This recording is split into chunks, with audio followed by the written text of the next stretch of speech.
के महाअगाड़ी वाले साथियों को चुनौती देता हूं।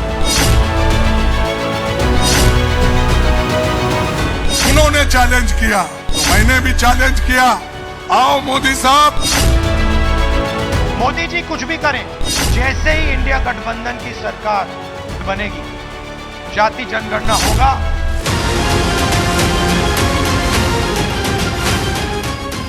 बटेंगे तो कटेंगे। कोण कापणार आहे? आहे इकडे कोण कापणार आहे? कापणारे तुमच्यामध्ये बसले। अभी 15 मिनट बाकी है।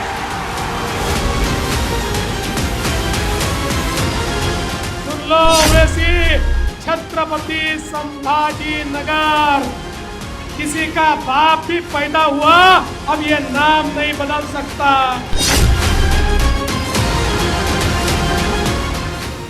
प्रधानमंत्री ने कांग्रेस को चुनौती दी कि 15 मिनट तक राहुल गांधी से सावरकर की तारीफ करके दिखा दो। मैं कांग्रेस के महाअगाड़ी वाले साथियों को चुनौती देता हूं। ये पार्टियां कांग्रेस के युवराज के मुंह से, कांग्रेस के नेताओं से वीर सावरकर के तप, त्याग, बलिदान के कम से कम 15 मिनट रोज अपने भाषण में प्रशंसा करके जरा दिखा दें। कांग्रेस ने प्रधानमंत्री मोदी को चुनौती दी कि 11 साल में सरकार की 15 गारंटियों पर बहस कर लीजिए। उन्होंने चैलेंज किया तो मैंने भी चैलेंज किया। आओ मोदी साहब, बेंगलोर में एक जगह ठहरेंगे और आपकी गारंटी कितने यशस्वी हो गए। आपने जो कहा था इलेक्शन में, 11 साल में आपने कितने गारंटी दिए थे, उसमें से कितने गारंटी आपने किया। एक और राहुल गांधी चुनौती दे रहे हैं कि संविधान की किताब हाथ में लेकर आमना सामना करके दिखा दो। आरएसएस इस पे सीधा आक्रमण नहीं कर सकती, डरते हैं। अगर सामने से इसके साथ लड़ गए, वो 5 मिनट में हार जाएंगे। सामने से नहीं आ सकते। वो जानते हैं कि जिस दिन वो सामने से आ गए, उसी दिन कहानी खत्म हो जाएगी। अमित शाह राहुल गांधी को अल्पसंख्यकों को आरक्षण देने वाली चुनौती दे रहे हैं। राहुल गांधी को चेताना चाहता हूं, आपके मन में जो भी षड्यंत्र हो, राहुल बाबा, जब तक भारतीय जनता पार्टी है, इस देश में माइनॉरिटी को आरक्षण नहीं मिलेगा, नहीं मिलेगा, नहीं।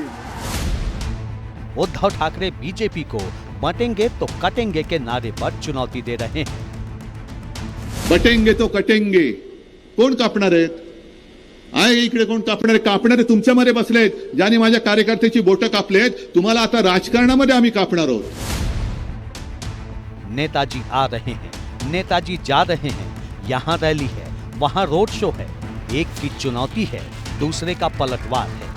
महाराष्ट्र की हवाओं में इन दिनों ऐसी ही सियासी तपिश है। 10 दिन बाद चुनाव जो होने हैं, कौन जीतेगा, किसे शिकस्त मिलेगी, फैसला 23 नवंबर को हो जाएगा। अभी तो जोर आजमाइश का दौर है। इसीलिए नासिक से लेकर नागपुर तक और मुंबई से लातूर तक चुनावी चुनौतियों की भरमार है। एक तरफ महायुति के सियासी योद्धा हैं, तो दूसरी तरफ महाविकास अघाड़ी की पताका थामने वाले नेताओं ने मोर्चा संभाला हुआ है। हर चुनौती पर दोनों तरफ से जोरदार पलटवार होता है। महाराष्ट्र में चुनावी चैलेंजरों ने कैसे सियासी पारा हाई कर दिया है, जानना चाहते हैं तो सुनिए। मैं अघाड़ी में कांग्रेस के दोस्तों को ये भी चुनौती देता हूं, वो कांग्रेस के नेताओं से, युवराज के मुंह से बाला साहब ठाकरे की, उनकी विचारधारा की सार्वजनिक रूप से प्रशंसा करके दिखाएं।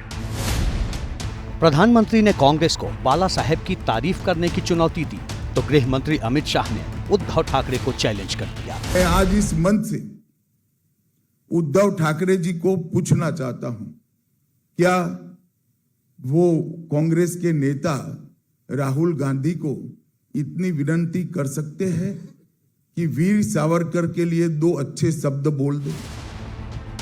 अमित शाह ने मुंबई से उद्धव ठाकरे को चैलेंज किया, तो उद्धव ठाकरे ने नांदेड़ से पलटवार किया। बीजेपी के बटेंगे तो कटेंगे के नारे को लेकर चुनौती दी। बोले कि शिव सैनिकों को हाथ लगाकर दिखाएं। जब बटेंगे तो कटेंगे ना, मोदी आले ना, आले तर माझा कुठे कार्यकर्ता त्याला घेऊन जा आणि सांगा की हे बटेंगे तो कटेंगे. कोण आहे हा?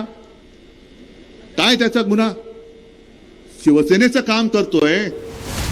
महाराष्ट्र के चुनावी मैदान में इसी तरह वार पलटवार हो रहा है. महायुति और महाविकास अघाड़ी के सियासी योद्धाओं के जुबानी तर्कश में जितने तीर हैं, सब दागे जा रहे हैं. कांग्रेस भी संविधान के सहारे बीजेपी को घेरने में पीछे नहीं है. मैं ये कह रहा हूं उनको, बीजेपी को, या तो सफेद कपड़े डालो, या तो सन्यासी कपड़े डालते हो, गेरुआ डालते हो, पॉलिटिक्स से बाहर हो जाओ. एक तरफ गेरुआ कपड़े डालते हो, दूसरों को उपदेश करते हो, बटेंगे तो कटेंगे बोलते हो. और ये क्यों डाले? अरे आपका काम तो है सब कुछ जोड़ना. लोकसभा चुनाव से पहले राहुल गांधी और कांग्रेस नेता संविधान के बहाने बीजेपी को घेर रहे हैं. आरोप लगा रहे हैं कि संविधान खतरे में है. बाबा साहेब के संविधान को खत्म किया जा रहा है. प्रधानमंत्री मोदी ने महाराष्ट्र के अकोला से ही कांग्रेस को चुनौती दे दी. मैं आज अकोला की धरती से इस शाही परिवार को चुनौती देता हूं. 75 साल हो गए, उनकी 4 पीढ़ियों ने देश पर राज किया है, लेकिन इस परिवार ने अगर इन पंच तीर्थों की मुलाकात की हो, बाबा साहब को श्रद्धांजलि दी हो, तो जरा देश के सामने रखें. पीएम मोदी और बीजेपी के नेता कांग्रेस को चैलेंज कर रहे हैं, तो कांग्रेस भी बीजेपी को घेरने में पीछे नहीं है. कांग्रेस अध्यक्ष खड़गे ने तो पीएम मोदी को आमने सामने बैठकर बहस की चुनौती तक दे डाली. बहस ऐसा टेबल पे हो, वो उधर ठहरे, मैं इधर ठहरूंगा, या नहीं तो मैं उधर ठहरूंगा, वो इधर ठहरे. बहस करूंगा किसकी सरकार अच्छी काम की है, किसकी सरकार गारंटी पहुंचाई है.